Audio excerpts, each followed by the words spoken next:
ایمان کی قدر کرو، ہے اللہ کا شکر ادا کرنا چاہیے. میں ایک دعا بتاتا ہوں آپ کو. ویسے میں ایک چوٹ کرنے کے لیے بات کہتا ہوں، آپ نے دل سے پوچھو کہ ہم نے اللہ کا صرف اس لیے شکر ادا کیا ہو کہ اللہ تیری مہربانی تو نے مسلمان گھرانے میں بنایا.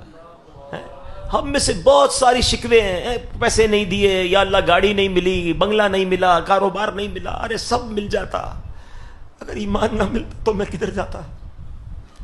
میں اربوں پتی ہوتا اور خدا نہ خواستہ کسی غیر مسلم گھر میں پیدا ہوتا، میں کیا کرتا؟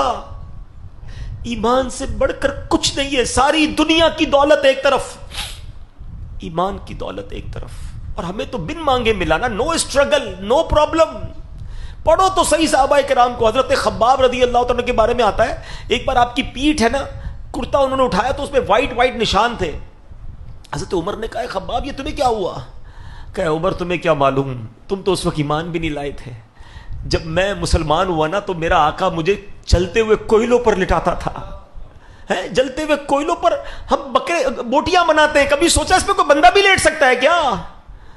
کہتے جلتے ہوئے کوئلوں پر مجھے لٹاتا تھا، اور اے عمر میری پیٹھ سے چربی پگھلتی تھی اور اس سے وہ کوئلے بجھ جایا کرتے تھے، مگر پھر بھی میں رب کا نام لیتا تھا. حضرت عمر کہتے ہیں خباب یہ پیٹھ لاؤ، میں اسے چومنا چاہتا ہوں جو اسلام کی خاطر جلائی گئی ہے. کیا تکلیف ملی ہے مجھے اور آپ کو ایمان لانے پر؟ کیا پرابلم آئی ہے مجھے اور آپ کو ایمان لانے پر؟ مگر وہ مار کھا کر بھی نماز پڑھتے تھے. ہم اے سی میں اور پنکھوں میں بھی نماز نہیں پڑھتے. وہ قرآن پڑھتے تھے. آپ کو پتا ہے میرے آقا جب قرآن پڑھتے تھے کفار کیا کرتے تھے؟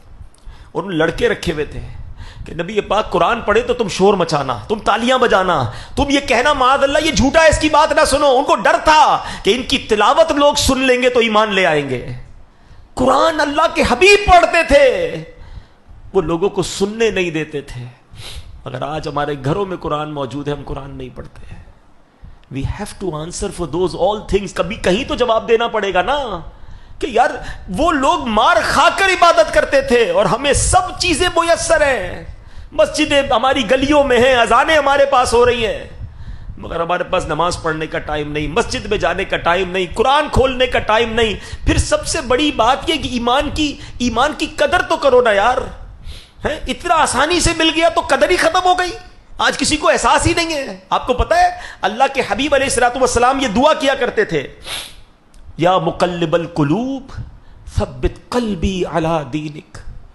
اے دلوں کو پھیرنے والے، میرے دل کو اپنے دین پر ثابت قدمی عطا فرما. یہ ہم سب کی کہتے ہیں تربیت کے لیے. میرے آقا کا دل مبارک تو وہ ہے جس کے صدقے میں ایمان ملا ہے، مگر یہ سکھا رہے ہیں ہمیں کہ دیکھو ایمان جا بھی سکتا ہے. تھنک اباؤٹ اٹ، سوچا کرو. ہاں ایمان مل گیا بہت اچھی بات ہے، مگر یہ ایمان سلامت رہے گا قیامت تک، مرتے تک یہ پتہ نہیں ہے. ساری زندگی نمازیں پڑھی، روزے رکھے، حج کیے، اور اگر ایمان پر خاتمہ نہیں ہوا نا، نل اینڈ وائڈ سب ختم ہو جائے گا. سب سے مین چیز ایمان ہے. مگر ہم میں سے شاید کوئی ہوگا جس کو ایمان کی فکر ہوتی ہوگی کہ ایمان بھی بچ جائے، یا اللہ ایمان سلامت لے کے جاؤں.